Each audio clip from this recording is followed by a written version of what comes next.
Зээлийн мэдээллийн тухай хуульд нэмэлт өөрчлөлт орох гэж байна. За энэ хууль батлагдсанаар зээлэгч нарын зээлжих зэрэглэлийг тогтооно гэж ойлгож байгаа.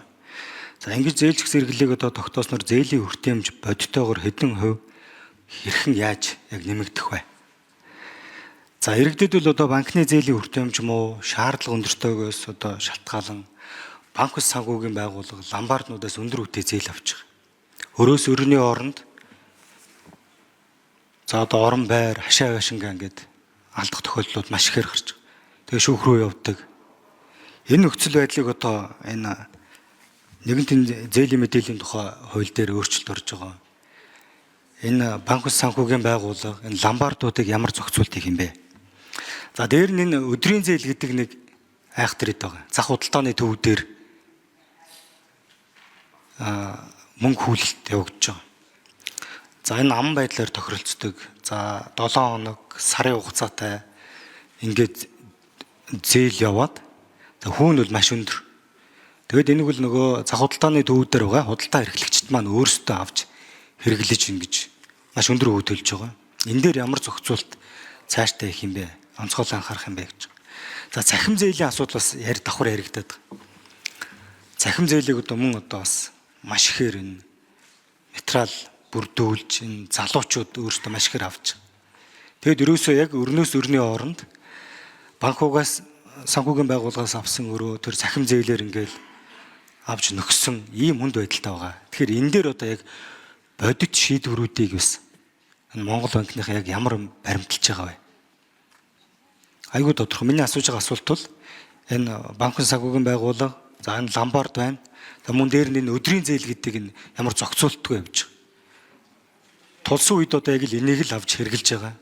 Мөн одоо энэ ломбарданд өөрсдөө одоо энэ хашаа байшин он хунаа бүгдийг тавиад тавьчих. За энэ зээлүүл ерөнхийдөө тулгымцсан асуудлуудаа шийдэх, сургалтын төлбөр, эмчилгээний зардал гэдэг ийм дандаа одоо яг иргэдийн өдөр тутам хүн дээр тусгаж байгаа асуудлууд дээрээ л авч байгаа зээлүүд. Энэ дээр бодит бодлого хариулт авъя. За Инквери Батчуур гişүү асуултанд хариулъя. За баярлалаа. Энэ кредит скорын болон зээлдэгчийн зээлжих зэрэгэл тогтоодог болсноор бол банк болон санхүүгийн байгууллагад хүртээмж нэмэгдэнэ. За судалгаа асуусандаа Латин Америкийн улс орнууд бол ийм системд шилжснээр зээлийн хүртээмж 16%-аар нэмэгдсэн. За бүр тодорхойлбол Колумбиа улс бол 31.7%-аар нэмэгдсэн байна. За энэтхэг улс ч гэсэн 2000 оны ихээр энэ онооны системд шилжснээр 119 сая иргэн шинээр одоо банк болон санхүүгийн байгууллагатай үүсэх харьцаагийн шинээр нээж өгсөн, үе хадгалан нээж өгсөн ийм судалгаа гарсан. Ялангуяа энэ бол одоо эмэгтэйчүүд байгаа юм. Мөн алслагдсан одоо дүүрэг орон нутаг газар нутагт дэвсгэрт амьдардаг хүмүүст бүр хүртээмж нь илүү нэмэгдсэн. Яг бол банк нь заавал одоо судалгаа хийгээд байх шаардлагагүй онооны системд нь тулгуурлаа зээлээ болон бус санхүүгийн үйлчлэгийг олох болцоотой болчихж байгаа. За үүнийгээ дагаад бас зээлийн хүүн өөрөө буух болцоотой болцсон. Яг л эрсдлийн тодорхойлж болно. Баш нэг чухал зүйл хэлмээр байна л да. Одоо болоод жишээлбэл том банкны харилцагч байна. Тэгвэл тэр банкны дотор нь тухайн харилцагчийн бүх мэдээлэл нь байгаад байгаа. Тэгэхээр тэр иргэн аж ахуй нэгж өөр банк руу шилжээд очихоор нөө мэдээлэл нь бага юм чинь нөгөө бусад банкуд нь бас үйлчлэгээ өгдөггүй санхүүгээ. Тэгэхээр ямар нөхцөл байдал үүсэж байна гэвэл нөгөө сурсан гэдэг юм уу бид нэр ярьдгаар тэр том харилцагч банкныхаа л одоо нөхцлөөр зээлээ аваад байгаа.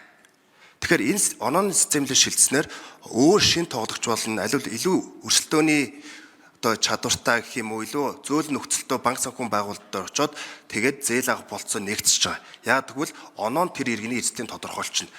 Тэгвэл одоо жишээлбэл одоо хаан банк айн, төрийн банк айн, голомт банк айн эдгээр доторгоо мэдээлж бусад одоо банк санхүүгийн байгууллагатай хуваалцдаг. Тэгэхээр үүн дээр маш том одоо блок үсгээд иддэг. Тэгэхээр шинэ тоглогч нарт орж ирэхийг одоо зах зээл нээж өгч байгаа. Хоор мөн өрсөлдөөн үүсгэж байгаа. Хүүний өрсөлдөөн үүсэх болцоо нэгдэж байгаамаа. За энэ юуны асуудал, аппликейшны зээлийн асуудал байгаад байна л да. Үүнийг зохицуулдаг үндсэн зүйл нь бол Монгол банкны талаас нь бол үр зээлийн харьцаа гэж байдаг. Одоо мөнгөний бодлогын зөвлөөс тодорхойлдог. Энэ бол 50-тай байгаад байгаа.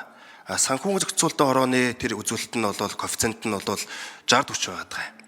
Тэгэхээр бас тодорхой хэмжээний энэ хоёр ч гэсэнс бодлогоо нэгдэх ёстой бол би бол хувьдаа боддгийн. Тэгжээж одоо энэ өдрөөс өдөрт зээлээс зээл гэж авах тийм нөхцөл байдал нь арилна. Өдрийн зээл ломбардыг бол илүү санхүүгийн зохицуулах хороо тайлбарлаж бодож байна. За. Энэ ламбартай холбоотой бол энэ өдрийн зээлийн талаар мэдээлэл өгсөнгүй. Би энэ зах худалдааны төв дээр өнгөрсөн 7 хоногт орж үзсэн, худалдаа эрхлэгчтэй уулзсан. Сарын 10%-т жилийн одоо 120% хүү юм уу та. Энд ч айгүй яг даалт хэлбэрт байгаад байгаа шүү дээ. Энэ дээр яг ямар арга хэмжээ авч энэ худалдаа эрхлэгчтэй ямар боломжийг олох юм бэ? Энд бол худалдаа эрхлээд байгаа нөхдүүд маань дандаа л гэр хорооллын чиглэлийн одоо яг бор зүрхээр өөрсдөө авч явж байгаа иргэд байгаа байхгүй юу? Гэтэл өдрийн болон 7 хоног тэгээд 20 хоногор хүүгээ тооцож өгдөг. Тэгээд сарын 10%, жилийн одоо 100-120% хүүтэй яг ийм зээлийг бодитоор авч хэрэгжилж байгаа шүү дээ. Энэ тэгээд бүр далд хэлбэрч шилжчихсэн. Мөнгө хүлэгч нэргээд ирдэг бүгд тодорхой байж идэг. Өдөр болгоо очиод 500 мянган төгрөг аваад оройн эргэлдүүлээд өгдөг. 40-50 мянган төгрөг хүнд нөгдөг. Яг л ийм бодит нөхцөл байдал байгаа шүү дээ.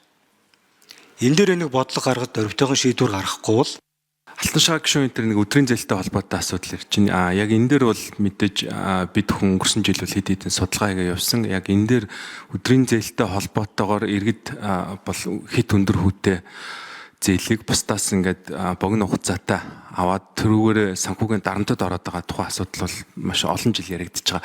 Тэгээ энэ дээр бол санхүүгийн хэрэглэгчийн эрх ашигыг хамгаалах тухай хууль гэдгийг бол Төв банкнаас ажлын хэсэгт нь ороод ажиллаад явж байгаа. Ерөнхийлөгчийн тамгын газрын дээр бол ажиллаад өргөн барихаар бол явж байгаа. Тэгээд санхүүгийн хэрэглэгчийн эрх ашигын тухай хуулийн дээр санхүүгийн хэрэглэгчийг хамгаалсан тийм бүлэг зохицуулт бол орж ирнэ.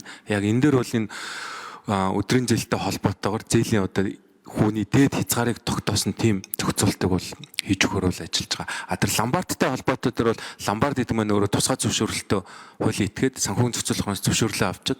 Энэ дээр бол санхүүгийн зохицуулах хорооны төр зөвлөлөөс хүүгийн дээд хязгаарыг бол тогтоогоод явдаг 4.5